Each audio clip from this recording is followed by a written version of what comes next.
Hello and welcome to this special bonus episode of The Dairy Edge.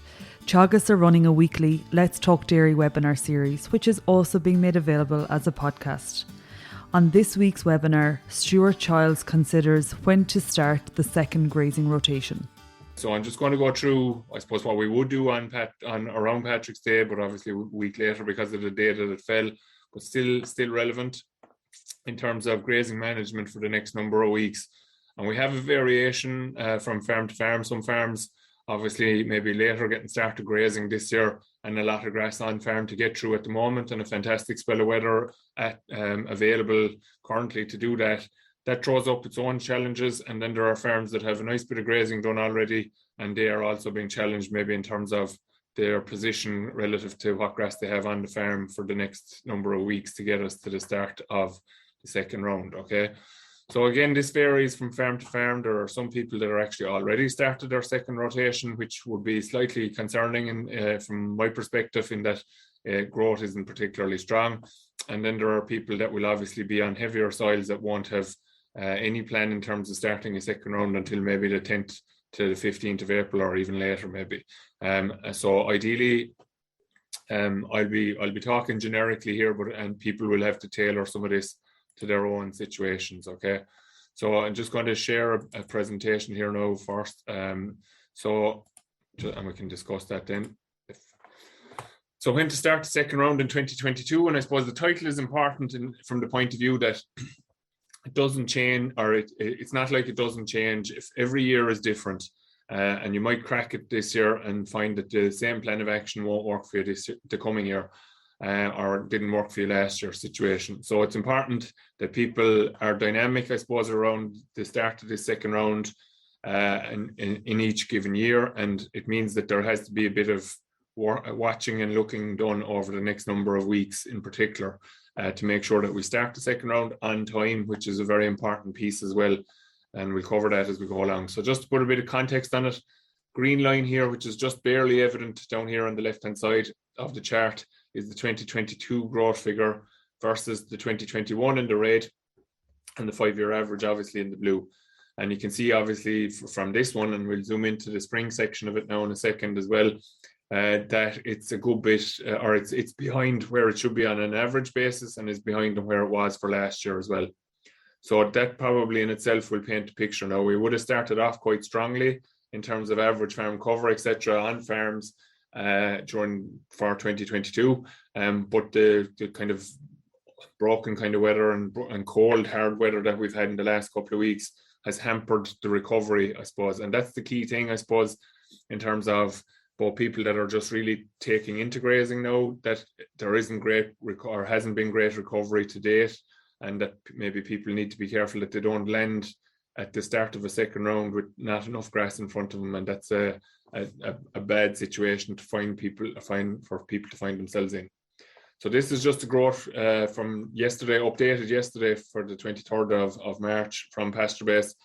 These are the growths that were measured in the last week, and you can see that the highest that we have there is 15 in Tipperary, 16 in Carlow and Meath, and 18 there in County Louth. And that generally speaking, we're talking about kind of 14, 15 average for the country. And that's a bit back on where we would expect it to be for the third week of March. We'd be expecting it to be on average, probably 20, maybe a little bit with it. And that's going to throw up its own problems in that obviously we're missing 7.5s, which is 35 kgs per hectare from the point of view of reduced growth rate relative to what we would expect on average. And as I said, we focus on the spring piece here. You can see that if we look at this one, you can see the 5-year average is just short of 16 here, and we're at about 13 there on the 24th of March, which is today. So the situation is basically that we have kind of trucked along okay, as I said, started out strong with cover that's on the farms, or so the grass that was grown the back end of last year is carrying us. And now we're expecting the growth to kick in from the spring. That's going to get us started here out on the 5th or the 6th of April. However, we have a deficit occurring here. And if we have higher calving rates, which we tend to seem to have each year, there could be a greater level of demand, and that might mean that we're going to get to Magic Day, which isn't going to be Magic Day, a bit quicker than we want to get to it. So we have to adjust, I suppose, or react to this situation, and we need to figure out a plan in terms of to make sure that we get to whatever our date is going to be to start the second round at the right stage. We don't want to get there too early, but equally so, we don't want to get there too late either, because that can have consequences for our second rotation grazing. Also can have actually knock-on impacts in terms of grass quality for the main grazing season as well, and we'll go through that in a second. So what do you need to know?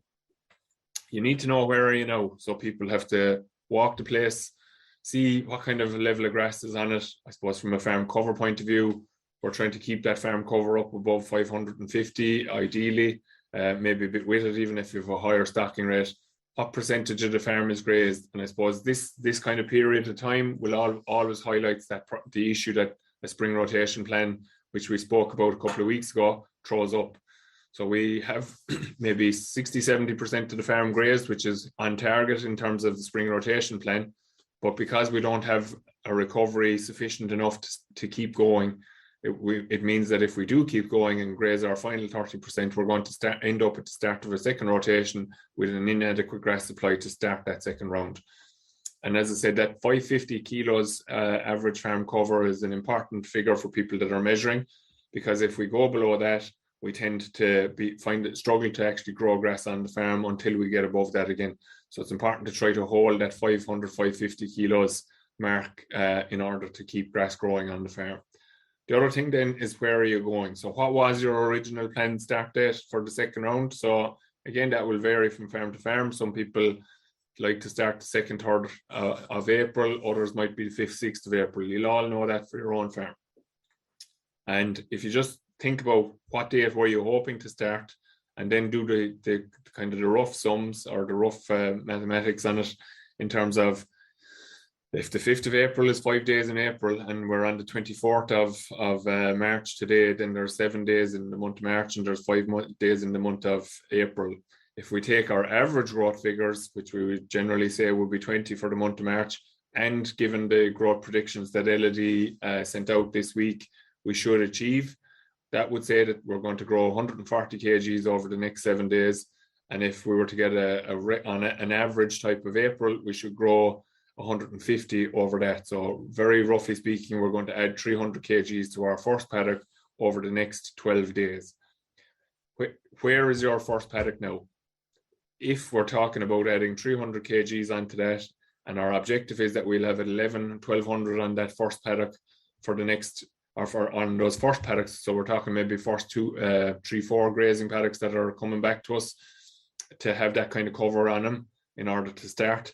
That means that we have to have a cover on those paddocks now of around 850 to 900 kgs.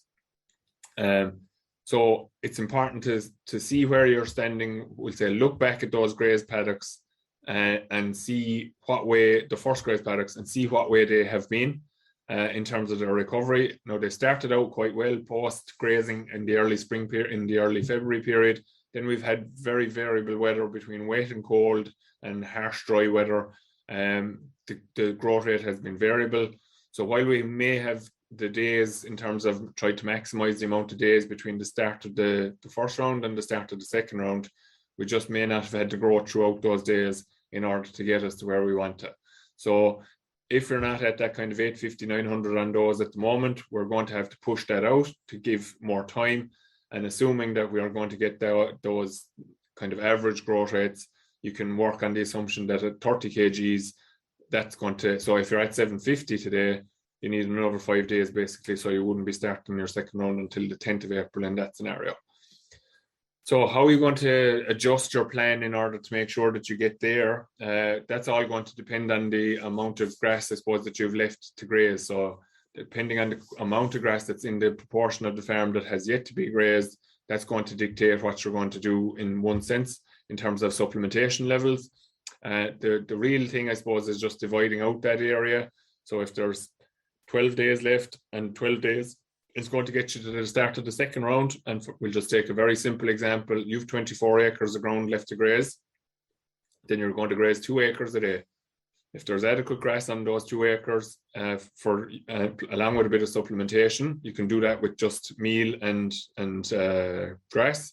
If there isn't enough grass on that, you will have to look at supplementing with something additional to the meal in the parlour. So we can probably push to 5-6 kilos quite comfortably in order to fill the gap in the short term. Once we go over that, we need to start looking at ensuring that there's adequate roughage available, I suppose, maybe depending on the level of the grass that you're grazing. Again, if there's lowish cover, you're going to have to provide a fibre source.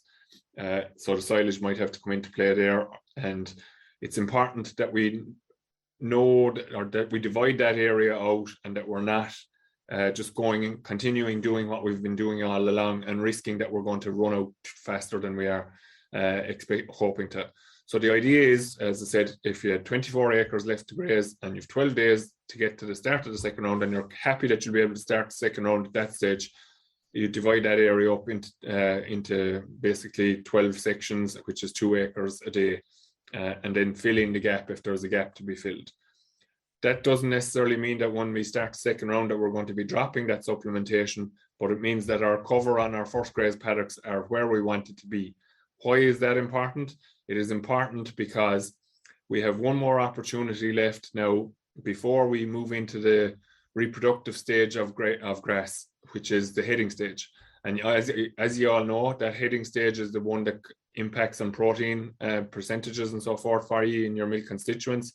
And if we can clip out those paddocks well in the second rotation, it means that we've kept the level of stubble, I suppose, or the stubble height low on the way into the third rotation. Whereas if we don't manage, if we're late hitting the second round start date and we're moving into kind of 1,500 covers, maybe a bit with it even potentially sometimes, it's going to be hard to get the cows to graze that down to where we want to keep the quality in the diet.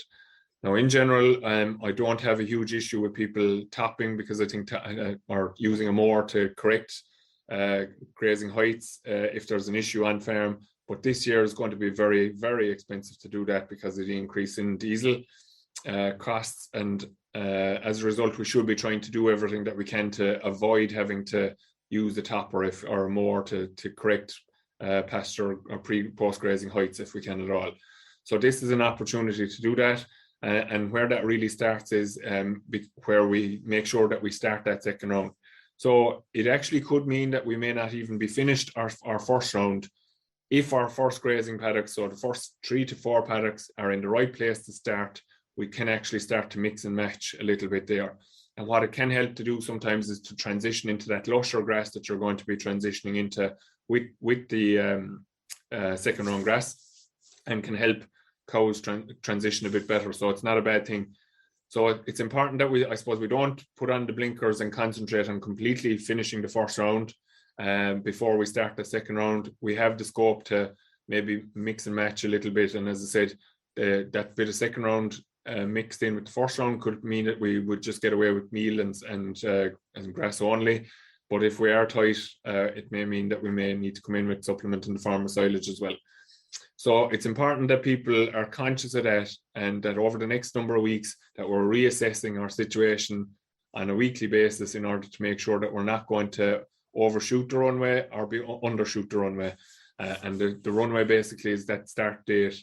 If we overshoot it, we don't start in time, that boat is going to start to build, and we're going to be pushing against the hill in terms of trying to keep quality in the diet without having to do something mechanical. And look, I think there is an element of mechanical intervention required at some stage for every paddock during the course of the year. But ideally, I suppose, if people were to look at it, the way to do that would be to conserve it into a silage bale this year in particular, if at all possible, from the point of view of reducing diesel costs associated with grassland management. The other thing is, if we run short, if we undershoot the runway, we're going to get to the start of the second round, and the ball is going to be bust because there's going to be no grass, and that's going to mean that we're going to have to load in supplement then in the form of both silage and concentrate. And from people's perspective, that's not going to be an ideal position to be in from both a milk constituents point of view. Obviously, it's a pain to be doing that at the start of the second round as well. Then maybe if you're nearly on an all silage and meal diet at that stage. and the other impact can be associated with breeding. So unless we have very, very high quality silage, and even then it's questionable, there's going to be a dip in terms of milk performance, which you'll see in the form of protein. And also this can impact in terms of breeding from the point of view that the eggs that have been formed at that stage are probably the eggs that are going to be coming to the fore when we're talking about AIing at the start of the end of April, early May. So it's important that you can kind of plan that out to make sure that you don't run out of grass, okay? So to summarize, I suppose you have to look back to go forward.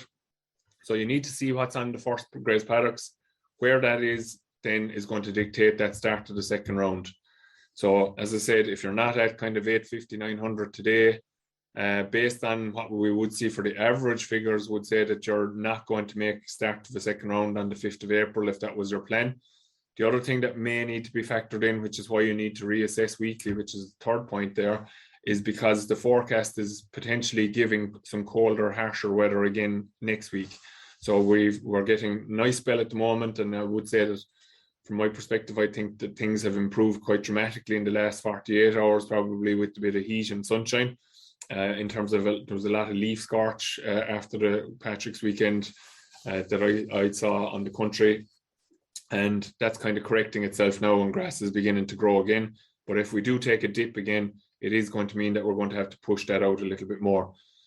So as I said, it's important that you see where are those first grazed paddocks. And for the people that have started grazing later, it could be one way or the other. Obviously, if we've good growth rates this week, but we go back into a period of poorer growth rates, we need to watch when that second rotation is going to start as well, because we haven't the days basically created between the start of grazing and the start of our second round if we're started late. And that means that we have to try and extend that to make sure that we get adequate time. Now, the other thing is that your growth rate should, in theory, start to climb quite rapidly once we get out beyond the second week of April. And we should start moving into kind of 40s, 50s as we go through the month of April. And that will help that situation. But again, it's the same no matter whether you've grazing done or no grazing done so far, or just started grazing. You need to be able to assess what the position of the farm is in terms of those first grazed paddocks versus when are we going to be back in those first grazed paddocks. So look back before you go forward, okay? Have a plan, and that plan changes very dramatic, not necessarily dramatically, but that plan changes from week to week. And even potentially you could argue, again, like we often talk about walking the farm regularly during high periods of growth, there's actually an argument for walking the farm regularly in low periods of growth as well, from the point of view of it making the right decisions around moving forward. And well, I suppose as we move into growth as well, it's important that if we have a plan in place to hold the position that we're in, and if we do move into growth that's going to move us forward quite significantly, we need to be able to quantify that and make adjustments to the plan in order to take advantage of that. So that's the reason to need to do this on a weekly basis. So put your plan in place today to either hold your position or to speed up if that may be the case. It'll vary very dramatically across the people that are tuned in.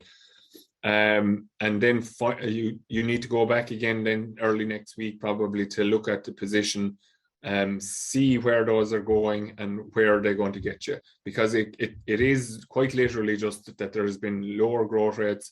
If we do get that pick up in growth, very quickly that period of grass grows grass. If we're moving into those covers that are 800-900s, moving up into 1,000, they are going to quite dramatically increase the amount of grass that's on those areas in a very short space of time. So while we're not there yet, if we think of it in the context of where we would be during the main grazing season, we grow about 50% of the grass will grow in the third week of the of your 21-day rotation, basically. So that's why it's important to keep an assessment piece of where you're at, because if we just say, okay, this is our position today and this is our plan, but that's going to change quite dramatically, because the farm could suddenly have quite an amount of grass on it. And as I've said already, that's going to potentially create problems in terms of trying to achieve the graze out, trying to get through second round as well.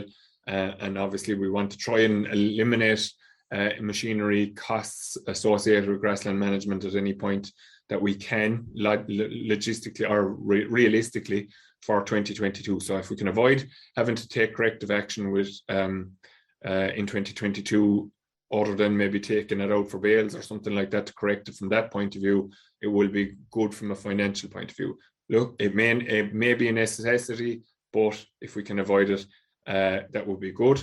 And avoiding it starts during the first round and the second round. So the first round, try to graze out quite tightly, and again, you're keeping that post residual high or low, sorry. And then with that second grazing, we'll say there's the opportunity to correct some of the paddocks maybe that weren't grazed as well during the first rotation and clip them down. And then also to just graze well during the second rotation if the weather is suitable for it, and it just lends itself to better quality grass as we move into the main season. A point that I suppose I just touched on there, paddocks that haven't been grazed particularly well during the first rotation could actually have a bit more grass on them, and then your earlier grazed paddocks that might be grazed quite well. And given that that might be the situation, again, we have a bit of flexibility there. Just because we started in paddock number 1 on the 28th or 29th of January doesn't mean that we have to start the second rotation on that paddock again. If there is a paddock ahead of it, and those paddocks will say, as I said, that maybe we kind of ran over them, got our grazing in and got the cows off of it again, but they didn't graze it out very well. They're not going to put them back in on top of it for the risk of damage, but that will have a little bit more grass on it now potentially, and it could allow you to go into earlier. And again, it would be of benefit to people to actually go into that earlier, because that little bit of corrective action can be taken at that lower cover, and the cows will readily enough take it down to the 4 centimeters that you'd be hoping that they would achieve. Leaving that till kind of when it comes in line in your grazing rotation will potentially mean that you'll have 15 or 1600 on that then, and it's also a butty 15 or 1600 because we didn't clip it down the first time, so there's a small little bit of stem elongation after taking place in it at that stage, and we're now asking them to graze hard to take it down, and we want to try to keep cows going forward at this stage of the year in particular. So it's good for the cow and it's good for the grass plant to try and hit those paddocks earlier. So just again to summarize, look back at those first grazed paddocks. That will decide your course for going forward. You need to have a plan. So what area is left to you at the moment? When are you going to now start your second round, or when do you expect to start your second round? Divide out your area there and make sure that you don't over allocate or under allocate. Make sure you feed the cows obviously then. So if those areas that you're allocating aren't going to feed the cow, you're going to have to supplement. Meal obviously is your first choice, up to about 6 kilos potentially. And then anything over that is going to mean silage has to come in order to fill the gap. Or look, there is the option of zero grazing silage ground, maybe if you can't walk to it as well.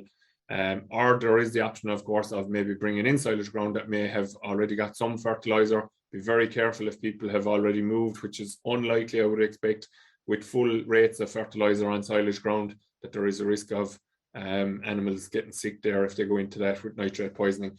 But it would probably require high growth rates for that to occur potentially. So have a plan. Whatever that plan is going to be individual to the farm. Most important thing then is that third point, to reassess weekly, because it is a very dynamic situation and it will change quite dramatically over the next 2 weeks.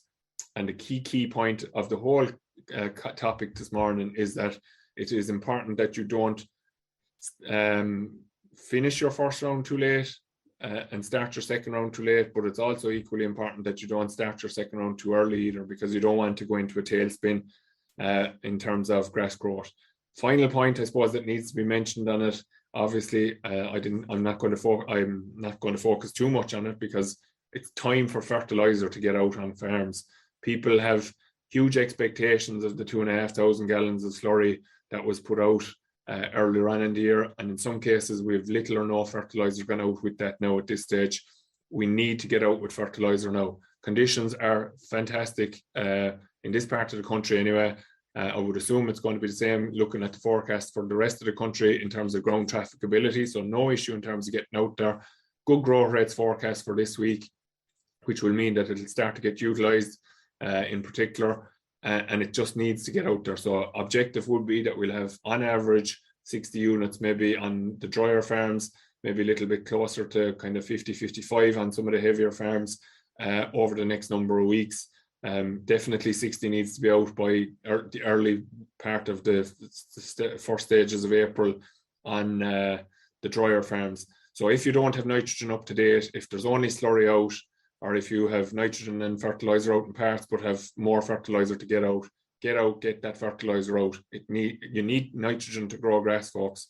And if you don't have it, it's not going to grow. And the situation is just going to be that you're going to be feeding expensive concentrate and feeding silage that's either going to be expensive or expensive to replace to cows to keep the milking while you're waiting for grass to grow, which isn't going to grow if you don't have nitrogen out. So look back to go forward, have a plan, reassess weekly, and get the fertilizer out. Hopefully you got some benefit from that.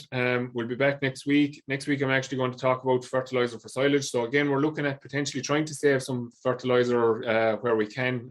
Obviously, we have to save it from the grazing point of view as well, due to the 10% reduction that has been applied through irrigation. So next week, we're going to talk about the fertilization situation for silage and any scope that might be available there in terms of savings around application rates. Okay, so I hope you enjoyed that.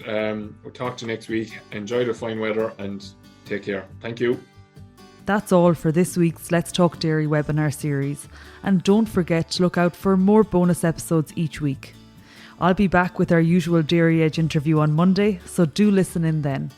I'm Emma Louise Coffey, and thanks for listening.